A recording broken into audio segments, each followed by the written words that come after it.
어떻습니까? 아침 저녁으로는 이제 선선한 바람이 부는 것 같은데요, 여전히 많이 더우시죠? 아무튼 이번 주도 굉장히 많이 더운 한 주를 보냈습니다. 밤에도 많이 덥더라고요. 밤에 평안하게 잠을 잘 주무셨는지 모르겠습니다. 잘 주무셨습니까? 사람이 잘 먹고 잘 자고 화장실 잘 가고, 이게 굉장히 우리 인생의 건강에 굉장히 중요하죠. 하나님께 사랑하시는 자에게 잠을 주시는도다 말씀처럼 우리에게 평안함과 은혜로 함께 해주셔서 우리의 육신이 잘 쉼을 누리고, 또 우리 영혼도 주님 안에서 안식과 쉼과 평안함으로 새 힘을 얻으시는 우리 사랑하는 성도님들, 우리 모두가 되시기를 간절히 주님의 이름으로 축원합니다. 축원합니다. 그래서 우리 땅 살아가는 삶 가운데 때때로 어렵고 힘든 때도 있고, 몸이 아플 때도 있고, 여러 가지 상황들이 안 될 때도 있고, 또 낙심될 때도 있고, 또 여러 가지 큰 어려움을 만날 때에도 주님이 주시는 평안함이 우리 심령을 붙잡아 주셔서 흔들리지 않고 그 모든 상황 속에서 담대하게 믿음으로 감당하며 승리하시는 우리 믿음의 성도님들, 우리 사랑하는 머릿돌교회 성도님들이 되시기를 간절히 소망합니다. 우리가 권사님 기도해 주신 것처럼 담대한 믿음 주셔서 흔들리지 않게 세상 가운데서도 우리의 모든 일상 속에서도 주님 믿음으로 붙들고 바라보고 승리하는, 여러분, 우리가 강해서 승리하고 우리가 강해서 이기는 것이 아니거든요. 예전에 제가 설교 시간에도 몇 번 나눈 적이 있는데요, 한 목사님이 신학교 졸업식 때 설교를 하시면서 종이 한 장 드시더니 이 종이가 얇아요, 두꺼워요, 대단해요, 뭐 연약해요, 뭐 약해요, 대단해요 물어보셨다는 거예요. 종이가 여러분 강해요, 약해요? 종이 한 장은 약해요. 그러면서 실제로 볼펜을 들으시더니 종이를 훅 찌르시는 거예요.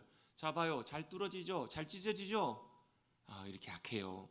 그러고 나서 그 종이를 어떻게 가져가셨냐면 뒤에 벽에다 가져가셨더니 벽에다가 대놓고 붙여놓고 볼펜으로 찌르셨어요. 어떻게 돼요? 볼펜이 들어가요, 안 들어가요? 안 들어가요. 안 찢어져요. 왜요? 종이가 강한 것이 아니라 종이가 어디에 있을 때요? 든든한 벽에 잘 붙어 있으면 종이는 약해도 그 든든한 벽 때문에 종이가 잘 찢어지지 않는다는 거예요. 그 말씀을 왜 목사님이 신학교 졸업생들에게, 신학교를 졸업하고 이제 사역 현장으로 나가는 졸업생들에게 그 말씀을 하셨을까요? 중요한 교훈이 하나 있죠. 그게 뭐예요? 우리는 연약하고 부족하다라는 거예요. 근데 우리가 혼자 있을 때는 연약하고 부족하지만 우리가 어디예요? 든든한 반석이 되시고 요새가 되시는, 벽이 되시는, 뚫을 수 없는, 어떤 것도 뚫고 무너뜨릴 수 없는 벽 대신 주님께 잘 붙어 있으면 어떻게 된다? 우리가 대단해서가 아니라 대단하신 주님이 함께 하시기 때문에 우리가 쉽게 찢어지고 뚫어지지 않는다라는 거예요. 그럼 문제는 뭐예요? 잘 붙어 있는 거예요. 잘 의지하는 것, 그것이 바로 우리의 놀라운 믿음의 승리의 비결임을 우리도 기억해야 될 줄로 믿습니다. 여러분, 우리 일상 사는 동안에 우리의 잘남, 우리의 지혜, 우리의 능력, 우리 자신을 의지하지 말고 우리의 의지가 되시는 주님 믿음으로 잘 의지하고 나가시는 우리 모두가 되어야 될 줄로 믿습니다. 아멘. 그것이 바로 믿음의 삶입니다. 여러분, 믿음 생활한다는 것은 무슨 의미인가? 교회 다닌다는 거, 예배 드린다는 거, 내가 종교란에다 기독교라고 적는 거, 또 내가 신앙생활 한다고 생각하는 것, 그것이라기보다도 우리가 믿음으로 살아간다는 것은 예수님을 내 구주로 믿고 하나님을 나의 아버지로 모시고 살아가는 것, 나의 주님으로 모시고 살아간다는 것이고요. 그것은 또한 뭘 의미하는가? 그 하나님께서 우리와 함께 하셔서 주님과 함께 살아가는 것을 의미합니다. 다시 한번요, 믿음의 삶이라는 것은 그 주님이 나의 아버지가 되시고 나의 구주가 되셔서 나와 함께, 내가 살아가는 나의 삶 가운데 함께 해주시는 것, 그것이 바로 우리의 믿음의 삶이라는 것입니다. 그래서 하나님이 나와 함께 하신다는 것은 내 안에 주님이 함께 거하시는, 여러분, 하나님은 어떤 분이세요? 우주보다 크신 분이세요. 우주 만물을 지으신 분이시고 우주 위에 계시는 광대하신 크신 하나님이세요. 근데 우리 안에 어떻게 함께 하세요? 어떻게 하실 수 있어요? 하나님의 영으로, 하나님의 성령님으로 우리 가운데 함께 해주셔서 우리가 뭐가 된다는 거예요? 우리가 하나님이 거하시는 하나님의 전, 하나님의 집, 하나님의 성전, 하나님의 거처가 된다라는 그런 말이 되는 거예요. 그래서 우리 오늘 읽었던 고린도전서에서 사도 바울은 고린도 교회 성도들에게 이렇게 고백하고 있죠. 뭐라고 고백해요? 너희가 하나님의 성전인 것과 하나님의 성령이 너희 안에 계시는 것을 알지 못하느냐라고 이렇게 권면하고, 이게 무슨 말이에요? 알지 못하느냐, 이게 뭐예요? 부정의문이죠. 반대로 물어보는 거죠. 알아야 된다라는 거예요. 뭘 알아야 된다고요? 너희가 하나님의 뭐라고요? 거하시는 성전이고, 하나님께서 어떻게 해요? 성령님을 통하여 우리 안에 계신다, 거하신다, 그것을 알아야 된다라는 거예요.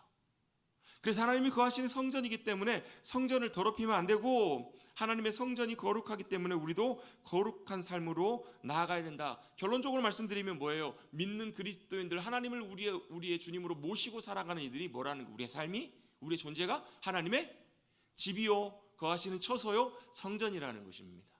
제가 어렸을 때 저희 동네에 으리으리한 2층 양옥집이 하나 있었습니다. 멀리서 봐도 다 보이고요. 그 집 그 벽은 뭘로 돼 있었냐면, 담벼락은 돌로 돼 있어요. 돌. 여러분 지금도 고급 주택 가 보면 돌로 돼 있잖아요. 돌을 이렇게 다 이렇게 켜켜이 쌓고 시멘트로 만들어 가지고 굉장히 으리으리하고 멋진 돌벽돌 집, 양옥집이 있었는데요. 담이 높았음에도 불구하고 집이 워낙 으리으리하고 높은 곳에 잘 보이는 곳에 있어서 밖에 지나가다 보면 2층 집이 이제 안에가 내용과 모습들이 다 보였어요. 저희 동네에서는 제일 좋은 집이었던 걸로 기억을 해요. 아주 고급스러운 집이었어요. 그런데 그 집이 크고 고급스러운 집이었기 때문에 한눈에도 보이고 유명하기도 했는데요. 그거보다 그 집이 유명해졌던 이유는 뭐냐면, 그 집이 누구 집이냐면 유명한 정치인의 처갓집이었어요. 아니, 그 유명한 정치인의 집도 아니고 유명한 정치인의 처갓집인데도 굉장히 그 집이 굉장히 유명하고 모르는 사람이 없었어요. 여러분, 그 집이 뭐 화려하고 멋지고 웅장한 집이어서 유명했을 수도 있겠지만, 그거보다 사실 더 사람들에게 알려지고 유명했던 이유는 뭐 때문에요? 그 집이 누가 사는 집이요? 정치인의 처갓집, 정치인의 장인 장모가 살고 있는 정치인의 아내의 집이었기 때문에 그 집이 이제 아마 여러분들 이름만 되면 알만한 분이에요. 이름은 제가 함구를 하겠습니다. 어쨌든 그분의 집, 그 사람이 살던 집이었기 때문에 그 집이 유명한 집이 되었어요. 동네에서 모르는 사람들이 없던 집이었어요. 여러분, 집도 참 중요하지만 그 집에 누가 사느냐에 따라서 그 집이 누구누구의 집이 돼요. 만약에 그 집이 어떤 유명한 대기업 회장님이 산다? 그럼 그 집은 무슨 집이 돼요? 누구누구 회장님의 집, 이렇게 되는 거예요. 서울에 가보면 뭐 평창동이나 아니면 한남동에 가보면 유명한, 우리나라의 뭐 이름만 대면 알만한 대기업들의 총수의 집들이 있습니다. 어마어마하게 좋습니다. 저도 한두 번 좀 가본 적이 있는데요. 정말 좋아요. 그렇더라고요. 진짜 좋아요. 근데 집이 아무리 좋아도 그 집이 정말로 유명하고 사람들이 주목받게 되는 이유는 뭐냐면, 그 집에 누가 사느냐. 회장님이 살면 회장님의 집이 돼요. 그리고 그 집에 뭐 유명한 연예인 산다? 그럼 누구 집이 되는 거예요? 연예인 유명인의 누구누구 집이 되는 거예요. 평범했던 집도 그 사람이 살게 되면 유명해지고 중요한 집이 됩니다. 별 볼 일 없는 식당이었는데 그 식당이 나가고 그 집에 유명한 식당이 들어와요. 그러면 뭐가요? 그 건물은 굉장히 유명한 건물로, 사람들이 많이 찾는 그런 건물로 바뀌게 되는, 관심받는 가게가 될 것입니다. 여러분, 마찬가지로 그 집에 누가 사느냐가 중요한 것이 되는 것처럼, 우리의 인생이라는 집도, 우리의 존재라는 집도 누가 사느냐, 그것이 사실은 굉장히 중요합니다. 내가 집주인으로 사는 집이라면 그 집은 누구 집이에요? 누구누구의 집. 저는 집이 없지만, 여러분, 만약 여러분의 집에 사는 여러분이 사신다면 누구 집이세요? 여러분의 이름 갖고 누구누구의 집이 되시겠죠. 그죠?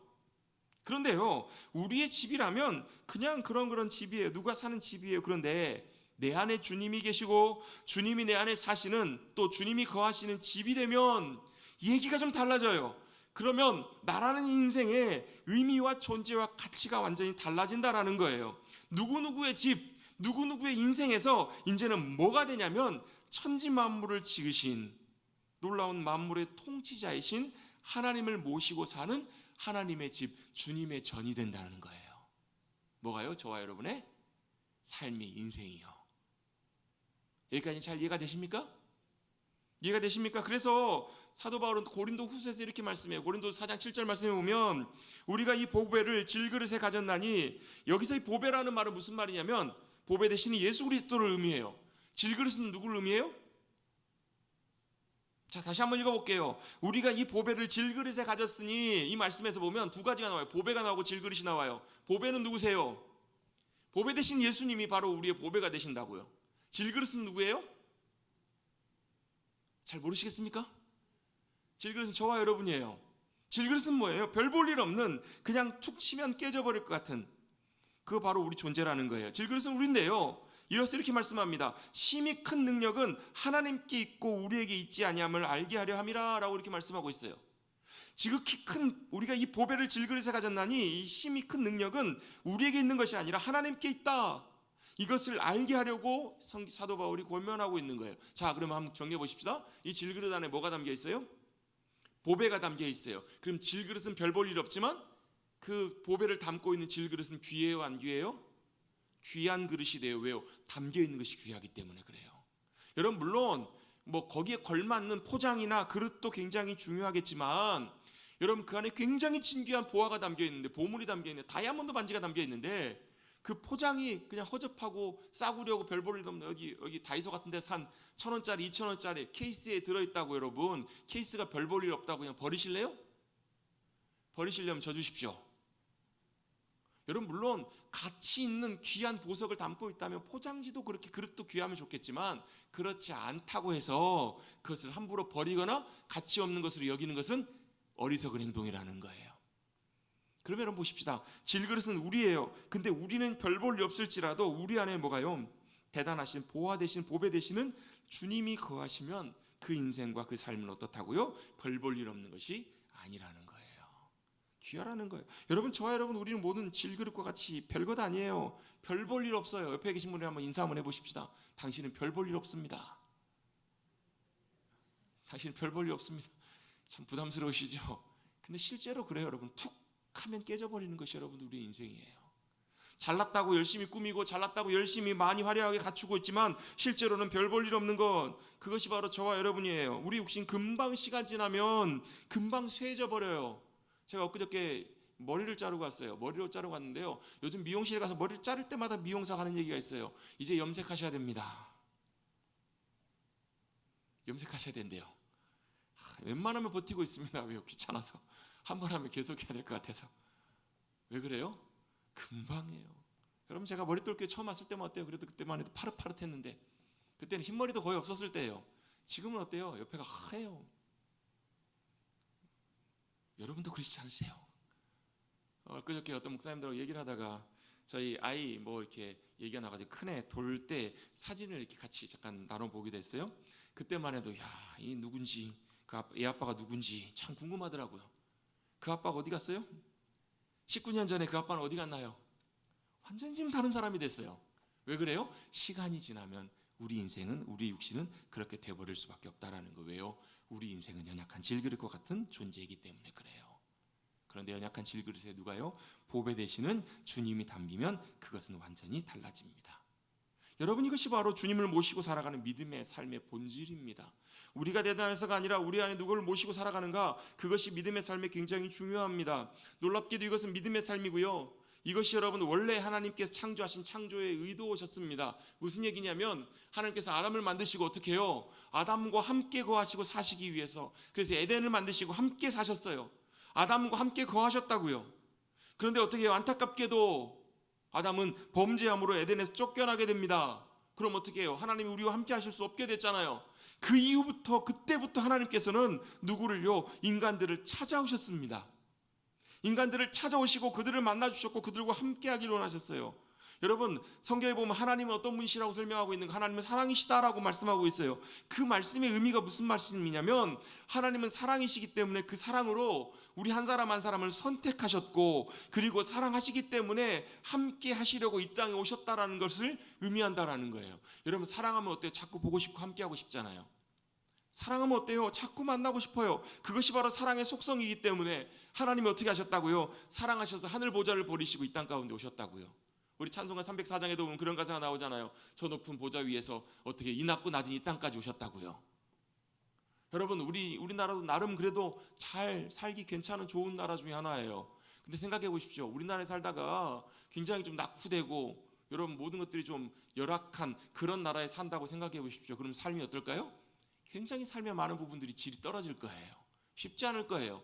근데 의도치 않게, 원치도 않게 정말로 삶의 모든 유익과 모든 편한 것들을 다 내버리고 그렇게 불편하고 쉽지 않고 어려운, 뭐 분쟁이 있고 갈등이 있고 뭐 위협이 있고 어려운 그런 곳에 살아야만 한다면 우리는 생각보다 쉽지가 않을 거예요. 근데 생각해 보십시오. 여러분, 만약에 그곳에 여러분이 하나뿐인 아들, 사랑하는 아들이 있다? 여러분 가셔야 된다? 가실래요? 안 가실래요? 나 위험해서 못 가겠다. 너나 잘 살아라.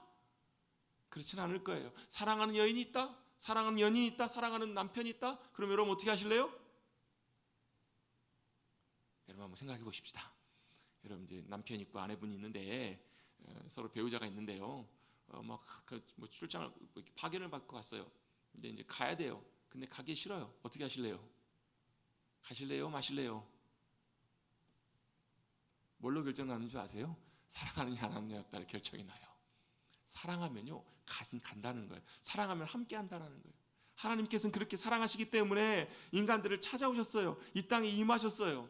이 땅에 임하신 것을 성경에서는 뭐라고 말씀하시는가? 이 땅에 오셔서 함께 하시는 것, 그것이 하나님이 거하신 처소가 되었다고, 하나님의 전이 되고 하나님의 나라가 임한다라고 성경은 그렇게 말씀하고 있습니다. 야곱이 형 에서를 피해서 도망가다가 루스라고 하는 지역에서 밤에 잠을 자고 있을 때 누가 찾아오세요? 하나님이 찾아오세요. 하늘 사닥다를 내리시고 하나님이 찾아오셔요. 하나님을 만나요. 그리고 나서 그날 아침에 일어나서 야곱이 뭐라고 얘기를 해요? 이곳이 뭐라고요? 벳엘이라고요. 하나님의 집이라고, 하나님이 거하시는 처소라고 그가 그렇게 선언해요. 여러분, 거기가 하나님의 집인가요? 루스 한번 가보십시다. 벳엘 한번 가보십시다. 거기가 하나님의 집인가요? 그 의미가 뭘 의미하겠어요? 하나님이 찾아오셔서 만나주시는 곳, 함께 해주시는 곳, 그것이 바로 뭐라고요? 하나님이 거하시는 집이 될 수 있다라는 거예요. 그걸 벳엘은 우리에게 보여주신다라는 거예요. 말씀해 주세요. 지금은요, 벳엘보다 더 중요한 것이 있어요. 벳엘도 중요하지만 벳엘보다 중요한 곳, 지금은 어떻게 해요? 성령님께서 약속대로 우리 가운데 오셔서 우리와 함께하고 계신 줄로 믿습니다. 그곳이 어디라는 거예요? 주님이 거하시는 하나님의 집, 하나님의 성전, 하나님의 처소라고 이렇게 우리에게 말씀해 주고 있어요. 여러분, 우리 안에 함께 하신 성령님, 주님이 우리와 함께 하심으로 우리가 하나님의 성전, 하나님이 거하시는 성전이 되었음을 여러분 믿고 고백하시는 여러분들 되시기를 주님의 이름으로 축원합니다. 아멘. 그걸 먼저 여러분 전제를 해두고, 그리고 나서 우리가 읽은 시편 132편 말씀을 한번 다시 한번 참고해 보면요, 시편 132편은 시편 120편부터 134편까지 하나로 묶어져 있는 시편의 한 장이에요. 그러면 시편 120편부터 134편까지는 무슨 시편인가? 그 앞에 제목이 다 붙여져 있는데요. 뭐라고 붙여져 있냐면 성전에 올라가는 노래라고 이렇게 제목이 붙어져 있어요. 그렇죠? 네, 성전에 올라가는 노래라고 이렇게 다윗의 시, 성전에 곧 올라가는 노래, 뭐 이런 식으로 제목이 다 붙여 있습니다. 이 시편 120편부터 134편은 성전에 올라갈 때 부르는 시, 노래이구나라는 것을 우리가 알 수 있습니다. 자, 성전에 이스라엘 백성들이 올라갈 때 함께 부르며 올라갔다라는 거예요. 근데 여러분, 이게 왜 필요하냐면, 우리로 치면 주일날 이제 예배드리러 교회에 올 때 이 노래를 부르면서 왔다라는 거예요. 뭐 그렇게 생각해 볼 수 있는데요. 그 당시에는 예루살렘의 성전에 예배를 드리러 올라오는 것이 다른 지역에 사는 이스라엘 백성들은 쉽지가 않았어요. 예루살렘 사는 사람들이야 매번 언제든지 쉽게 예루살렘 성전에 찾아갈 수 있었지만, 예를 들면 예수님의 고향이었던 갈릴리를 한번 생각해 보십시다. 갈릴리에서 여러분 예루살렘 성전에 예배를 드리러 가려면 며칠 걸려요. 그 당시 걸어서 가면요, 며칠이 걸리면, 자 생각해 보세요. 자, 주일날 이제 예배 드리러 가야 돼요. 예배 드리러 갈 때 며칠 걸려서 한 2, 3일 걸린다고 칩시다. 그럼 2, 3일 걸려가지고 예루살렘에 도착해요. 예배 드리고요, 그 다음날 또 내려가요. 집에까지 가면 얼마 걸려요? 2, 3일 걸리면 일주일 걸려요. 그럼 매주일 예배 드리려면 매주 왔다 갔다 하다 인생 끝난다고요. 그럼 어떻게 했는가? 이스라엘 백성들이요, 최소한 한 해에 1년에 3번은 꼭 예루살렘을 함께 모여라 말씀하신 절기가 있어요. 유월절, 오순절, 초막절. 이때는 이스라엘의 모든 남자들은 성전으로 예배하기 위해서 다 모여라 이렇게 하나님께서 말씀하셨어요. 그럼 나머지 날들, 나머지 안식일 때는 어떻게 했는가? 그 지역에, 가까운 지역에 사는 사람들과 함께 모여요. 그걸 뭐라고 하냐면 회당이라고 해요. 회당에 함께 모여서 같이 말씀을 읽고 말씀을 나누고 예배하는 그런 모임으로 함께 모여요. 그러다가 1년에 몇 번이요? 3번은 유월절, 오순절, 초막절 때는 어때요? 모든 이스라엘 백성들이 다 예루살렘으로 예배하기 위해서 다 모여요.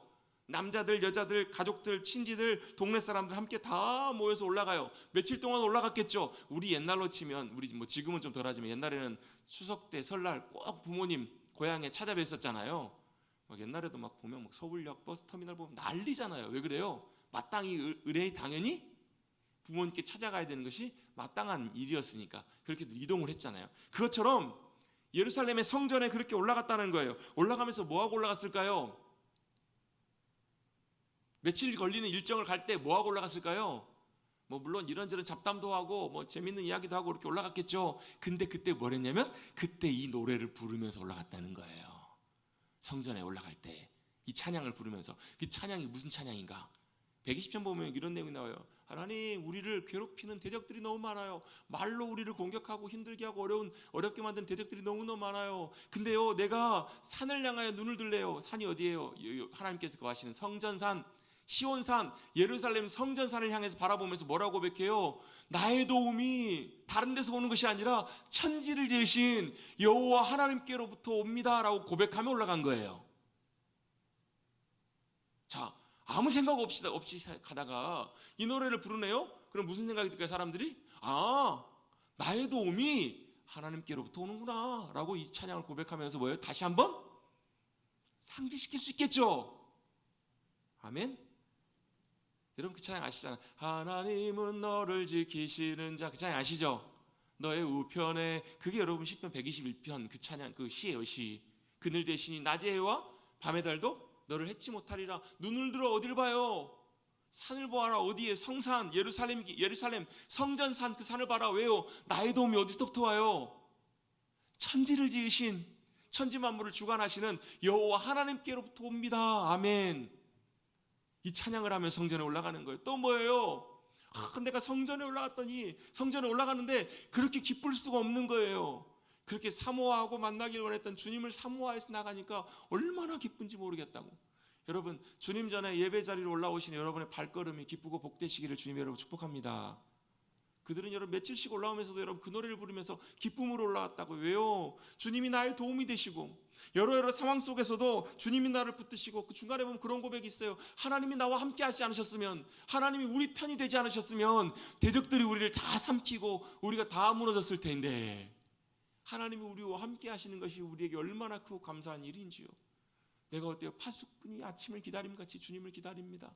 하나님께서 집을 지키지 않으시면, 세우지 않으시면 우리의 집의 수고, 우리가 지키는 세우는 집의 모든 수고 헛됩니다. 하나님께서 그래서 우리에게 사랑하신 자에게 편하게 안식하며 쉴 수 있는 잠을 주십니다. 설교 시간 말고요. 설교 시간에 잠을 주시는 건 피곤해서 주무시는 거고 조시는 거고, 편안하게. 여러분 밤에 여러분 걱정거리가 있으면 잠이 와요, 안 와요?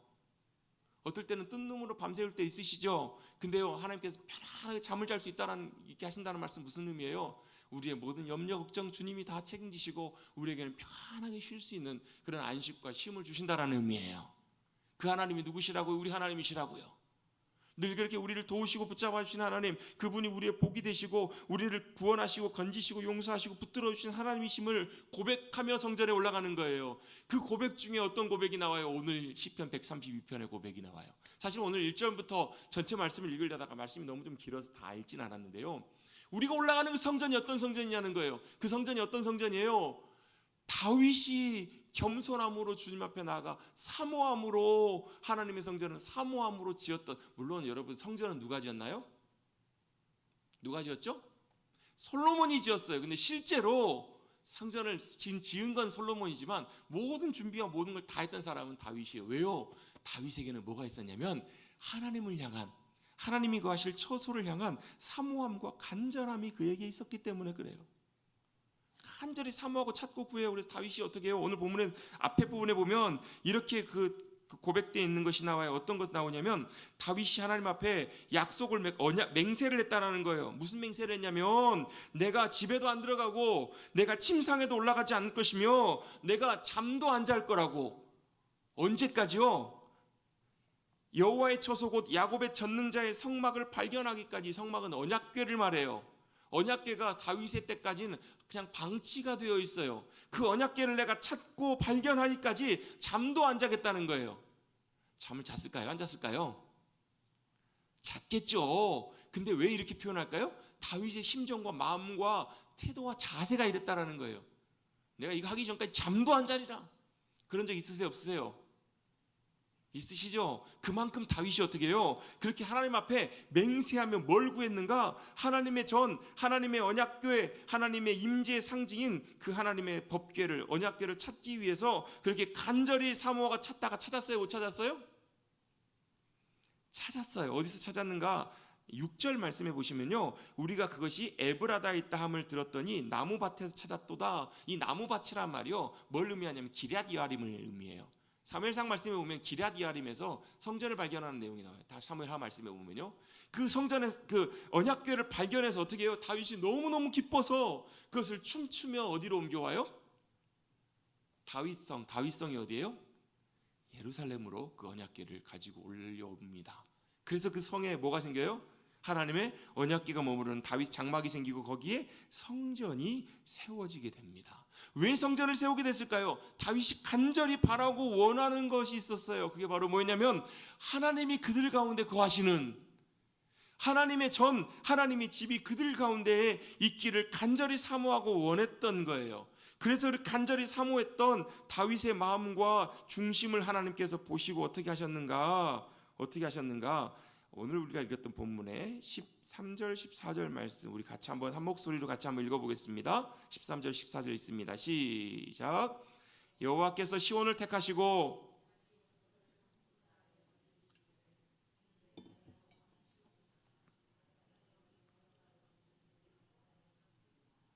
아멘. 하나님께서 뭐라고 다윗에게 반응을 하시고 말씀하셨냐면, 하나님이 시온은 예루살렘이에요. 예루살렘을 택하시고 자기 거처를 삼고자 하여서 뭐라고 말씀하시냐면, 이는 내가 영원히 쉴 곳이고 내가 여기 거주할 것은 이를 주님이 원하셨다는 거예요. 하나님이 뭘 원하셨냐면 그곳에서 거하시고 거기에 뭐 하시겠다라는 거예요? 사시겠다라는 거예요. 거기가 어디예요? 예루살렘이에요. 다윗성이에요. 거기에 하나님이 함께 하시고 사신다라고 말씀하고 계세요. 그곳이 주님이 거하시고 주님이 영원토록 머무시는 영광의 자리가 되었을 때 어떤 일이 벌어지는가? 하나님이 그들 가운데 함께 하세요. 그리고 그들을 어떻게 해서 지키세요. 보호하세요. 도우시고 영광이 함께 하시는 승리의 자리가 되게 된 거예요. 그래서 다윗의 성경의 본문들을 찾아보면요, 이런 표현들이 너무너무 많아요. 다윗에게 하나님께서 함께 하심으로 다윗이 어디로 가나 이기게 하시니라 라는 표현이 계속 나와요. 그게 뭐예요? 하나님이 함께 하심, 하나님의 성전이 그들 가운데 거하시고 역사하셨기 때문에 그런 거예요. 여러분, 우리의 인생도 똑같습니다. 주님이 거하시고 함께 하시는 인생에 뭐가 함께 하시냐면요, 주님의 지키심과 보호하심이 함께 하세요. 주님의 승리와 영광이 함께 하십니다. 인도하심이 따라가십니다. 주님의 빛이 비춰져요. 주님의 능력과 권세가 나타나기 시작해요. 그러면 어둠이 떠나갈 줄로 믿습니다. 그리고 주님이 주시는 평안과 기쁨과 자유쾌함이 우리 가운데 넘쳐나게 될 줄로 믿습니다. 여러분의 인생이 생각보다 많이 매여 있는 거 아세요?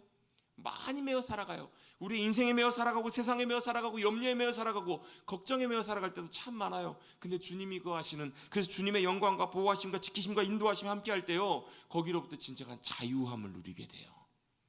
여러분, 진리 가운데 자유함을 누리시는 사랑하는 성도님들 되시기를 주님의 이름으로 축복합니다. 그것을 다윗은 실제로 경험했어요. 뭐라고 고백해요? 다윗은 하나님이 내 힘이 되신다고, 요새와 반석이 되신다고, 나의 보호자와 능력이 되어주신다라고 그렇게 그는 고백해요. 그래서 골리앗 앞에 나갈 때 다윗이 뭐라고 얘기를 해요? 사울 왕에게 가고 이렇게 얘기하잖아요. 왕이시여, 제가 어렸을 때 사자와도 싸우고요, 곰과도, 양을 잡아가려고 하는 사자와 곰과도 싸웠습니다. 그런데 그때마다 내가 사자와 곰의 입으로부터 이기고 승리할 수 있었던 이유가 바로 뭐라는 거예요? 만군의 여호와께서 나와 함께 하심으로 사자와 곰의 입으로부터 발톱으로부터 나를 건지시고 이기게 하셨다고. 하나님이 함께 하셨더니 사자와 곰이 아무것도 아닌 것처럼 다윗의 입장에서 보면 골리앗이 어떻다는 거예요? 골리앗이 아무것도 아니라는 거예요. 여러분, 다윗이 힘이 다 골리앗보다 셌을까요? 골리앗의 키가요, 성경의 표현대로 보면 3m가 넘어요. 갑옷이 60kg가 넘어요. 창틀 어마어마해요. 다윗 몸무게만큼을 짊어지고 다니는 거예요. 싸워서 패배한 적이 없었던 것 같아요. 그 용맹했던 대단한 골리앗을 다윗의 힘으로 싸워서 이길 수 없다는 것은 누구나 다 아는 사실이고 다윗도 잘 알았을 거예요. 근데 다윗은요 하나 분명하게 경험하고 확신했던 거 하나가 있어요. 뭐예요?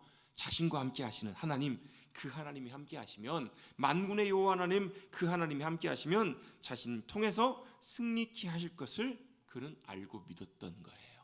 그게 하나님이 함께 하신 삶의 놀라운 은혜이고 능력이에요. 하나님의 함께 하심을 알고 누리고 살아가는 믿음의 삶, 거기에는 분명한 승리가 함께 하실 줄로 믿습니다. 그게 바로 하나님이 함께 하신 삶의 중요한 삶의 유익이고 복된 은혜라는 거예요. 그러면 이제 결론으로 나갑니다. 이제 중요한 본론인데요. 그러면 하나님이 거하시는 성전된 삶, 오늘 본문의 오늘 설교의 제목 한번 보실까요? 주님 거하시는 성전이 되게 하소서. 그러면 주님이 거하신 성전되는 삶을 살기 위해서 어떻게 해야 될 것인가? 무엇을 해야 될 것인가? 몇 가지를 잠깐 좀 살펴보려고 합니다. 먼저 첫 번째로 하나님이 거하신 성전이 되기 위해서는요, 가장 기본적이고 중요한 이거는 가장 기본적인 부분인데요. 이 분명한 중요한 한 가지가 있습니다. 그건 바로 뭐냐면, 먼저는 당연히 예수 그리스도를 나의 구주로 영접하고 주님을 나의 주님으로 모셔드리는 믿음이 제일 우선이 된다는 거예요. 한마디로 예수님을 나의 구주로 영접하고 모셔드려야 해요. 그러면 우리가 뭐가 돼요? 요한복음 1장 12절 말씀, 영접하는 자 곧 그 이름 예수 그리스도의 이름을 믿는 자들에게는 뭐가요? 하나님의 자녀가 되는 권세, 특권을 우리에게 주신다라고 말씀하고 계세요. 예수님이 나의 구원자가 되시면, 나의 주님이 되실 때 하나님의 자녀가 되는 은혜가 우리 가운데 역사해요. 그럼 하나님께서 우리 아버지가 되시고 성령님을 통하여 우리 가운데 함께해 주시는 그런 귀한 믿음의 삶을 살게 된다는 거예요. 제가 재작년에 성령에 대한 삶, 성령에 대한 삶을 우리 함께 나누면서 어떤 부분을 나누냐면, 성령님이 우리 어디 안에 계신다고? 우리 안에 계신다고요. 그래서 성령님이 우리 안에 거하시는 것은 언제 성령님이 우리 안에 오시는가 함께 나눈 적이 있어요. 고린도전서 12장에 보면 그 표현이 나오는데요. 성령님이 언제 우리 안에 오세요? 우리가 예수 그리스도를 나의 구주로 주님으로 고백하고 믿고 영접하는 그 순간에 성령님이 우리 안에 오셔서 역사하신다고요. 왜요? 성령이 아니고서는 우리가 예수 그리스도를 나의 구주라고 주님이라고 고백하실 수가 없다고요. 여러분, 우리가 예수님이 나의 구주이심을 믿고 고백하고 하나님을 나의 아버지라고 고백한다라는 것은 내가 고백하는 것이 아니라 실제로는 내 안에 누가요? 내 안에 누가요? 같이 한번 해보십시다. 성령님, 내 안에 성령님, 내 안에 성령님이 함께 계셔서 성령님이 그렇게 할 수 있도록 우리를 붙드시고 도우시고 역사하시기 때문에 그런 고백이 가능하다라는 거예요. 그럼 우리 안에 누가 계시냐면 성령님이 우리 안에 거하시는 거예요. 여러분, 우리가 예수 그리스도를 나의 구주로 믿고 고백하는 그때 주님이 우리 안에 거하세요. 그럼 우리가 뭐가 돼요? 성령님이 함께 하셔서 성령님이 거하시는 거룩한 주님의 전으로 바뀐다는 거예요. 교회를 오래 다니시면서 신앙생활을 오래 하신 분들 중에서도 생각보다 적지 않은 분들이요, 예수님이 나의 구주심을 믿고 예수 그리스도를 나의 주님으로 영접하고 믿고 주님의 자녀로 거듭남, 그 거듭남의 은혜를 경험하지 못하신 분들이 생각보다 좀 있으세요. 믿어요, 알아요. 근데 실제로는 그 믿음이 우리의 지적인 믿음이 아니라 지적인 믿음에서 그치시는 분들이 많다는 거예요. 그 믿음이 무슨 믿음인가? 그 믿음은 실제로 그냥 알고 동의하는 것에서 그치는 것이 아니라, 내가 어떻게 해요? 실제로 정말로 주님이 내 구주이시고 내게 정말 필요한 분이심을 믿고 고백하고 붙들고 의지하는 믿음, 참된 믿음, 그래서 내게 역사하시는 그 구주를 내가 믿고 만나고 경험하는 그 참된 살아있는 믿음의 자리까지 나아가는 것이 구원받는 참된 믿음인데, 그렇지 못한 경우들이 제법 생각보다 좀 많이 있어요. 그래서 우리는 뭘 봐야 돼요? 십자가를 보셔야 돼요. 십자가를 보면 뭐가 보이세요? 십자가를 보일 때는 두 가지가 보여요. 세 가지가 보여요. 여러 가지가 보여요. 근데 그 중에 중요한 것이 있어요. 십자가를 보일 때 뭐가 보여야 되냐면 우리 자신이 보여야 돼요. 십자가를 통해서 뭐가 보여야 되냐면 내 모습, 내 형편, 내 처지, 내가 어떤 존재인지를 십자가를 통해서 볼 수 있어야 돼요. 그래서 십자가는 어떤 경우에는 거울이에요. 거울. 여러분, 거울을 보면 누가 보이세요? 잘생긴 자기의 모습이 보이시죠? 속을 들여다보면 어때요? 속은 어떨까요? 속은 그렇지가 않아요. 여러분, 건강검진 한 번씩 하시죠? 건강검진 하시면 어떠세요? 겉으로 멀쩡해 보여도 속을 들여다보면 아픈 분들은 질병의 원인들이 있어요. 아픈 분들은요, 수치를 통해서 나와요. 엑스레이, CT 다 찍어보면 속이 어떤 상태인지가 다 들여다 보이잖아요. 십자가를 통해서 우리 속, 우리 영혼을 들여다보면 뭐가 보여요? 죄인된 우리의 모습이 보인다는 거예요. 여러분이 죄인이란 말은 여러분 윤리적으로 도덕적으로 짓는 죄인을 말하는 것이 아니에요. 하나님과 상관없이 내 마음대로 내 뜻대로 내 마음대로 내 길을 가려고 하는 그런 하나님과 상관없는 우리의 삶의 모습과 중심과 자세, 이게 바로 죄인된 삶의 모습이라는 거예요. 그걸 악한 길이라고 표현해요. 우리가 얼마나 형편없고 하나님 앞에서 얼마나 가치가 없는 그런 존재인지가 십자가를 통해서 보인다라는 거예요. 그래서 여러분, 우리가 주님을 만날 때 살아계신 하나님, 또 예수님이 나의 구주이심을 십자가를 통해서 우리가 발견하게 될 때 뭘 보냐면 우리가 얼마나 악한 존재인지, 죄인인지, 철저한 죄인인지를 우리가 보게 돼요. 그래서 그때 우리가 고백하는 것이 있어요. 그래서 주님이 필요합니다. 그래서 주님이 나의 구주가 되어주셔야 됩니다. 주님이 나의 의가 되어주셔야 되고 주님이 나를 붙들어 주셔야 됩니다라고 그 주님을 붙들게 돼요. 그것이 바로 뭐예요? 구원받는 참된 믿음이에요. 그것이 바로 십자가를 통해서, 그래서 아까 뭐가 보인다고요? 내 죄인된 내 모습이 보인다고요. 그 다음에 그래 뭐가 보여요? 그 십자가를 통해서 나를 위해서 죽으시고 나의 죄를 사하신 주님의 놀라운 십자가의 은혜와 사랑이 보인다고요. 할렐루야. 여러분, 그것이 바로 우리의 구원의 은혜예요. 그래서 주님 만난 사람들은 달라요. 알아요. 뭐가요? 주님이 내게 얼마나 소중하고 귀중한 분이신지를 우리가 알고 고백하게 돼요. 여러분, 그 믿음의 고백이 여러분 주님 모시고 살아가는 믿음의 삶의 가장 기본이고 우선임을 여러분 꼭 발견하시고 깨닫게 되시기를 주님의 이름으로 축원합니다. 이 믿음을 통해서 어떻게 해요? 구원받은 참 믿음을 통해서 어떻게 주님이 우리 안에 내주하시고 거하시는 거예요. 여러분, 종교 생활하지 마시고 여러분 참된 믿음의 생활하시기를 간절히 바랍니다. 어떻게 주님 앞에서 나를 발견하고 나를 사랑하시고 나를 위해 죽으신 주님이 나를 얼마나 귀히 여기시고 함께하기를 원하시는지, 내가 얼마나 주님이 필요한 존재인지를 깨닫고 발견하게 되는 것, 그것이 바로 구원의 놀라운 믿음이고 은혜라는 사실입니다. 여러분, 우리가 주님이 거하시는 성전된 삶을 살기 위해서 가장 먼저 첫 번째 필요한 것이 바로 우리가 구원받는 거듭남의 놀라운 은혜를 경험하는 바로 그 믿음의 놀라운 역사하심이라는 것입니다. 두 번째로 우리가 주님이 거하시는 성전되는 삶을 살기 위해서 두 번째 필요한 것이 바로 뭐냐? 여러분, 주님이 내 안에 거하시면, 내주하시면 그걸로 된 거 아니에요? 주님 내 안에 계시는데, 내가 예수 믿는데 내 안에 계시면 됐지. 그렇죠? 그래요, 안 그래요? 주님이 내 안에 계시는데 주 안에 내 안에 모셔놓고 거기서 끝나는 것이 아니라 그 다음에 중요한 것이 있어요. 뭐 하셔야 되냐면요, 사모하고 찾고 구하셔야 돼요. 주님이 내 안에 계셔도 어떻게 해요? 주님을 찾고 구하고. 그래서 제가 지난주에 말씀 나누면서 뭐라고요? 주님 부르시라고. 왜 불러요? 주님, 왜? 그냥요. 이게 아니고 뭐예요? 주님, 왜? 아니요, 보고 싶어요. 주님도 알고 싶어요. 만나고 싶어요. 함께하고 싶어요. 주님, 커피 마시러 가시죠. 주님, 함께 산책하러 가시죠. 뭐 하자는 거예요? 찾고 구하는 것. 그건 뭐예요? 주님이 함께 하시기 때문에 뭐 하는 거예요? 오히려 그래서 더 찾고 구하셔야 돼요. 예를 한번 생각해 보십시다. 집에 귀한 손님을 모셨어요. 손님을 오셔가지고 집에 오시라고 모셔놨어요. 안방에 딱 모셔놓고 어떻게 해요? 손님이 계시는지 안 계시는지 관심도 없이 어떻게 해요? 내 일상 살아요. 부르지도 않고 찾지도 않고 그냥 방에 가만히 계시고 아무것도 하지 않고 친구 만나러 다니고 내 할 거 자기 놀러 다니고 다 해요. 그러면 여러분, 모셔놓은 분에 대한 뭐가 돼요? 그것이 큰 신뢰가 되겠죠. 아시네요. 근데 여러분, 우리의 믿음의 삶이 혹여라도 이런 삶은 아니냐는 거예요. 모셔놓고 꽂아놓은 보릿자루처럼 찾지도 않고 구하지도 않고 내 안에 계시면 됐지 뭐. 내 안에 주님으로 모시고 살면 됐지 뭐. 그리고 어떻게 해요? 여전히 우리는 우리의 일상과 우리의 삶을 살아가요. 옛날 모습 그대로 살아가요. 그럴 때 여러분 어떤 일이 일어나냐면요, 주님이 내 안에 함께 하셔도, 주님이 내 안에 함께 하신다는 것을 우리가 알고 믿어도 아무런 주님의 은혜의 역사하심, 능력과 권세의 나타나심을 전혀 경험하는 삶을 살지 못한다는 거예요.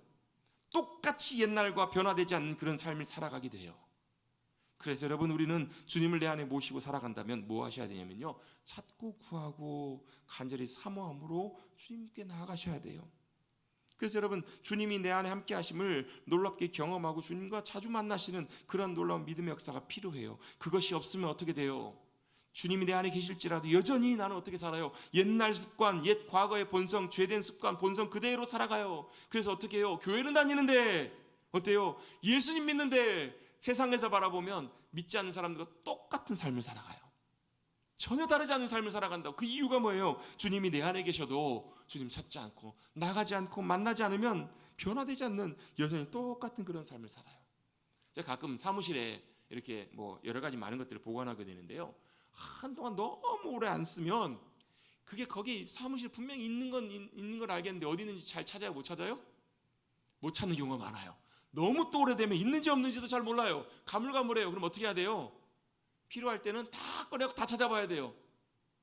찾아보고도 잘 못 찾으면 어떻게 해요? 있는지 없는지 가물가물할 때가 참 많아요.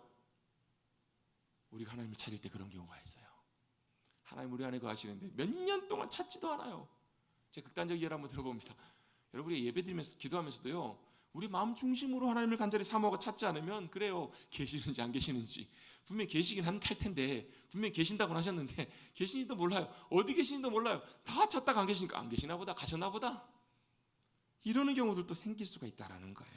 여러분 성경에서 영적인 원리들, 법칙들이 나오는데요, 그 중요한 법칙 중에 하나가 있어요. 베드로전서도 나오고요, 또 사무엘상 엘리제 제사장에도 하신 말씀에도 나오는 말씀입니다. 무슨 말씀이냐면 하나님은 가까이 하는 자들에게 가까이 하시고 사모하고 찾고 구하는 이들에게 찾아와 주시고 만나신다는 거예요.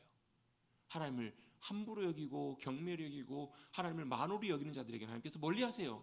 하나님을 경외하고 가까이하고 사모하는 이들에게는 주님께서 찾아오십니다. 그들 가운데 만나주시고 역사해 주십니다. 그래서 사모하고 찾고 구하면 주님은 우리에게 가까이 오시고 찾아와 주시고 만나주신다라는 거예요. 여러분 하나님은 분명히 제가 고백할 수 있는 것이 있어요. 선포할 수 있는 것이 있어요. 하나님을 간절히 사모하고 찾고 구하는 사람들을 가만두시지 않으세요. 하나님을 간절히 사모하고 원하는 사람들 가운데 친히 찾아가셔서 역사하시고 주님의 놀라운 일들, 역사하심과 신실하심들을 나타내시는 하나님이시라는 거예요. 다윗이 그래요. 다윗이 늘 하나님이 거하시는 그 성전을 사모했어요. 여러분 사모한다라는 말은 무슨 말이에요? 좋아하고 사랑하기 때문에 사모하는 거예요. 사랑하면요 늘 만나기를 원해요. 나아가요. 그것이 유일한 기쁨이 되고 만족이 돼요. 문제가 있던 없던 상관이 없어요. 사랑은 서로 연인이 서로 사랑하게 됐어요. 뜨거운 사랑으로 열렬하게 사랑해요. 그럼 어때요? 하루 종일 무슨 생각해요? 오늘 저녁에 만나기로 약속했네요? 그럼 어떻게 해요? 하루 아침에 출근할 때부터 어떤 마음으로 가요? 기쁘고 즐거운 마음으로 출근해요. 갔는데 막 직장 상사가 막 너무 힘들게 말도 안 되는 억울한 일로 괴롭히고 막 이렇게 해요. 환난과 핍박 속에서도 어때요? 속으로는 어때요? 그래 오늘 일만 끝나봐라. 나는 오늘 나 사랑하는 연인 만나러 간다. 마음속에 어때요? 기쁨이 마음속에 늘 솟아나요. 일어나요. 다윗의 마음이 딱 그랬다라는 거예요. 다윗의 마음 중심이 늘 하나님을 향한 사모함과 그런 간절함과 간절히 원하는 기쁨들이 마음속에 있었기 때문에 하나님께서는 다윗을 향해서 뭐라고 말씀하시냐면 내 마음에 합한 자라고, 내가 내 마음에 들어하는 사람이라고. 왜요? 하나님은요 외모로 사람을 보시지 않으신다고요. 하나님은 뭘 보신다고요? 중심을 보신다고요. 우리의 속 마음 중심과 의도와 마음속에 뭐가 있는지 그걸 보시고 하나님께서는 그 마음을 보신다고요. 우리 마음의 속을 보시고 마음에 뭐가 있는가, 하나님을 향한 사모함과 기쁨들이 있는가, 그걸 주님이 보시고 그걸 발견하시면 기뻐하시고 우리 가운데 함께 하시고 역사하시는 분이 바로 주님이시라는 거예요. 여러분 우리의 마음의 중심에 뭐가 있으십니까? 어떤 분들은 그래서 바쁘다고, 여러 가지 상황들이 어렵다고, 시간이 없다고. 여러분 죄송하지만요 시간이 없는 것이 아니라 마음이 없는 거예요. 시간이 없는 것이 아니라 주님을 향한 사모하는 마음, 주님을 사랑하는 마음. 여러분 사랑하면 어때요? 어떤 목사님이 그러시더라고요. 첫 손주가 태어났는데 너무 예쁘고 사랑스러워서 잠깐 짬이 났대요. 근데 그 아들이 있는 곳이 지방에서 근무를 하고 있을 때라서, 군복무를 하고 있을 때라서 장교로. 그래서 아들 보려면 2시간 반, 2시간 반을 가셔야 된대요. 왕복 몇 시간이에요? 4시간 5시간이에요. 4시간 5시간을 운전해 가가지고 손주 20분 보고 오셨대요. 그게 여러분 경제적으로는 여러분 납득이 가는 일이에요? 아니에요? 우리 강희열 집사님, 우리 소리찬이 보시러 한 2시간 가셔야 되잖아요. 처음에, 지금 말고 처음에 여러분 우리 집사님 손주 소리 착 태어났을 때 어떠셨어요? 시간만 되시면 이럴 때는 가시고 싶으셨다고 하시면 됩니다. 그 왜 그래요? 사랑하면 그래요. 그게 아깝다는 생각이 들지 않아요. 20분 보고 오는데 하나도 안 힘들더라는 거예요. 차 창문 열고 하면서 어때요? 노래 부르면서 가셨대요. 기뻐하며 소리 지르며 가셨대요. 왜? 그게 사랑이기 때문에 그래요. 여러분 사랑하면 그래요. 여러분 안에서 그렇지, 사랑하는 마음, 사모하는 마음 있으면 자꾸 찾고 사모하게 돼요. 그러면 조금씩 더 가까워져요. 그렇게 하다 보면 어때요? 주님이 우리 가운데 더 역사하시고 함께하세요. 그럼 뭘 보게 되냐면 하나님의 위대하심, 하나님의 신실하심, 전능하심, 놀라운 역사와 권능, 지금도 역사하시고 우리 삶 가운데 함께하시는 주님을 더 귀하게 만나고 경험할 수 있는 거예요. 그것이 우리의 믿음의 삶의 원동력이 되고 우리의 믿음의 삶을 살아 역사하게 하는 중요한 실제가 된다라는 거예요. 여러분, 하나님을 사모하심으로 우리의 믿음의 삶이 살아 역사하시는 놀라운 살아서 주님을 더 가까이 믿음으로 동행하시는 우리 사랑하는 성도님들 되시기를 주님의 이름으로 축복합니다. 아멘. 한 가지만 더 하고 나눌게요. 사실 여러 가지 더 많은데요, 딱 한 가지만 마지막 마무리하고 말씀을 마무리하겠습니다.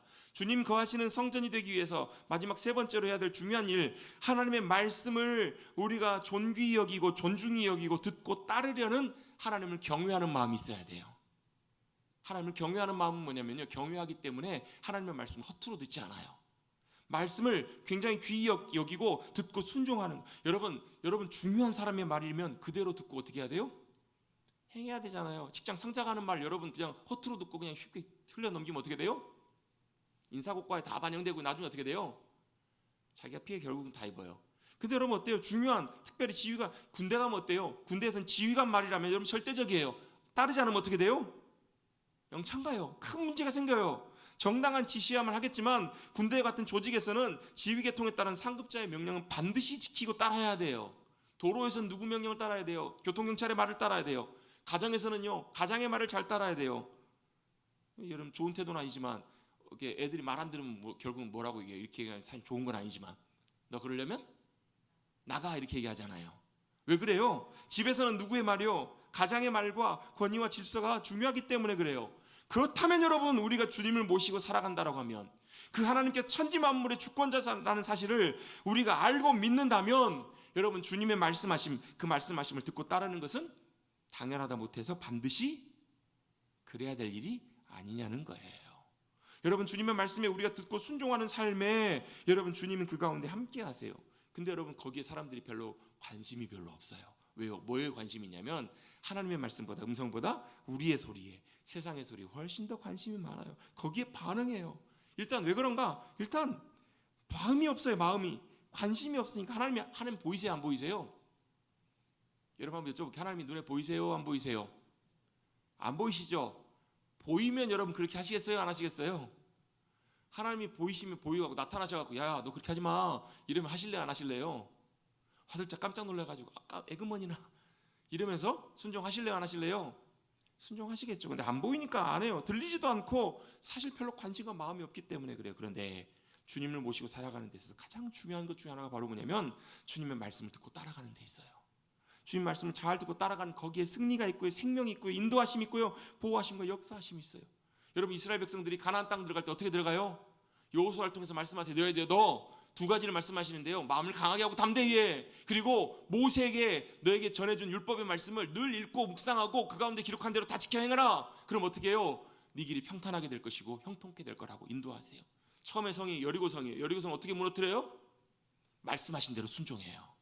말씀하신 대로 그대로 순종했더니 여리고성이 와르르 무너져요. 여러분 여리고성이 어떤 성이에요? 이중성이에요. 위에 마차가 다닐 수 있을 만큼 견고한 성이에요. 여러분 무너뜨리기 어려운 난공불락의 요새예요. 그 성을 무너뜨린다고 한들 엄청난 피해를 봤었어야만 했을 거예요. 근데 그 성을 어떻게 무너뜨려요? 하나님 말씀하신 대로 그대로 돌았더니 순종했더니 여리고성이 와르르 무너져요. 여러분 말씀에 순종하는 삶의 결과가 바로 그것이에요.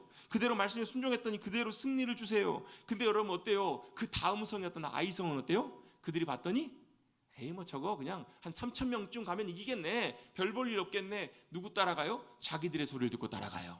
하나님 말씀 듣고 따라가지 않아요. 박살이 나요. 여러분 이스라엘의 숫자의 많고 적음, 이스라엘의 군대의 힘과 능력에서 승패가 결정된 것이 아니었어요. 승패는 어디서 결정됐어요? 하나님의 말씀에 순종했는가 아닌가, 거기에 따라 승패가 결정났던 거예요. 여러분 여리고성의 승리, 여러분 아이성의 실패 꼭 기억하십시다. 그리고 어떻게 해요? 우리의 삶에 말씀하시는 그 주님의 음성 듣고 우리의 삶의 자리에서도 주님 잘 따라가시는 우리 모두가 되시기를 주님의 이름으로 축복합니다. 그것이 바로 하나님 함께 하신 놀라운 승리의 삶이에요. 여러분 지금 우리가 하는 모든 일들도 잘 돌아보십시다. 하나님 모시고 산다고 하면서도 여전히 우리는 하나님 말씀을 듣고 따라가는 순종하는 삶을 사는가, 아니면 여전히 우리의 소리, 우리의 생각, 우리의 계획대로 따라가고 있는가? 여러분 잘 점검해 보셔서 여러분 주님 말씀하시는 그 삶으로 돌이켜지고 따라가실 수 있는, 주님 모시고 성전으로 살아가는 승리하는 귀한 복된 삶을 살아가시는 우리 사랑하는 성도님들 되시기를 간절히 주님의 이름으로 축복합니다. 축복합니다. 기도하겠습니다. 주님 우리 사랑하셔서 이 땅에 임하시고 성령님으로 우리와 함께하여 주심 감사를 드립니다. 그리하여서 주님 거하시는 거룩한 성전, 영광의 성전, 주님이 거하시는 승리의 삶으로 살아가는 우리 모두가 될 수 있도록 주님 은혜를 더하여 주시옵소서. 늘 잊지 않고 예수 그리스도가 나의 구주이심을 영접하고 믿고 거듭난 백성으로 주님을 간절히 사모하고 찾고 구하고 주님의 말씀에 듣고 순종함으로 주님이 주시는 놀라운 인도하심, 보호하심, 승리와 역사하심을 그 영광과 권세를 맛보며 이 땅에서 주님과 함께하는 우리 모두가 될 수 있도록 은혜를 더하시고 복 주시고 역사하여 주시옵소서. 감사드리며 예수의 이름으로 기도드리옵나이다. 아멘. 찬송하겠습니다.